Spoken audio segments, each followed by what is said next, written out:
салом бинандагони хабартиҷӣ. Вазорати энергетикии Ӯзбекистон арзиши лоиҳавии ду нерӯгоҳи обӣ дар Тоҷикистонро, ки президентҳои ду кишвар барои сохтмони муштаракшон изҳорот дода буданд, $552 миллион гуфт. Гуфтушунид миёни Душанбе ва Тошканд барои сохтмони муштаракии ду нерӯгоҳ дар дарёи Зарафшон идома дорад. ин ниҳод мегӯяд, дар назар аст аввал нерӯгоҳи барқи обии Ёвон бо арзиши $282 миллион амрикоӣ бо иқтидори 140 мегабайт ва 800 миллион киловатт-соат бунёд гардад. Дар марҳилаи баъди сохтмони нерӯгоҳ дар дарёи Фондарё баррасӣ мешавад, ки арзиши лоиҳавии он $270 миллион ва иқтидораш 135 мегабайтро ташкил медиҳад. нерӯгоҳҳо аз кадом ҳисоб бунёд мешаванд?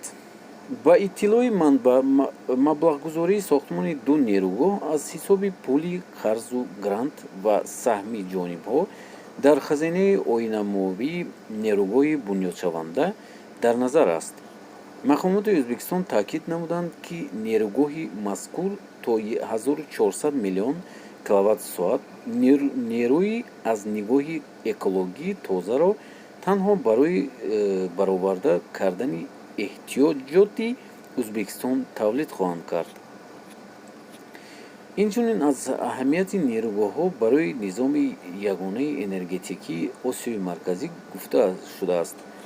Вазорати энергетикии Ӯзбекистон зикр намуд, ки лоиҳаи созишномаи байниҳукуматӣ дар мавриди бунёди нерӯгоҳро ҷониби Тоҷикистон моҳи апрели соли 2019 пешниҳод карда, гурӯҳи кори моҳи январи соли равон тартибу шароити саҳмгузории Ӯзбекистонро баррасӣ намуд.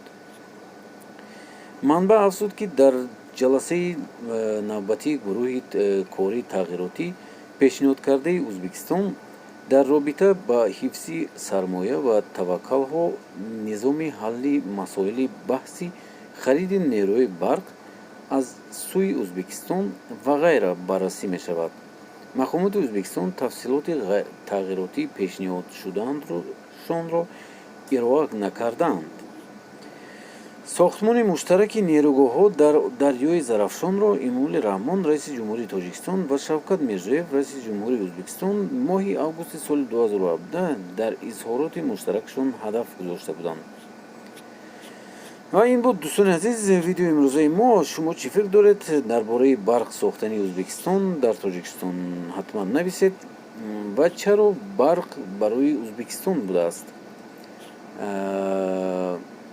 ман нафаҳмидам. Шумо мефаҳмида бошед, ҳатман нависед.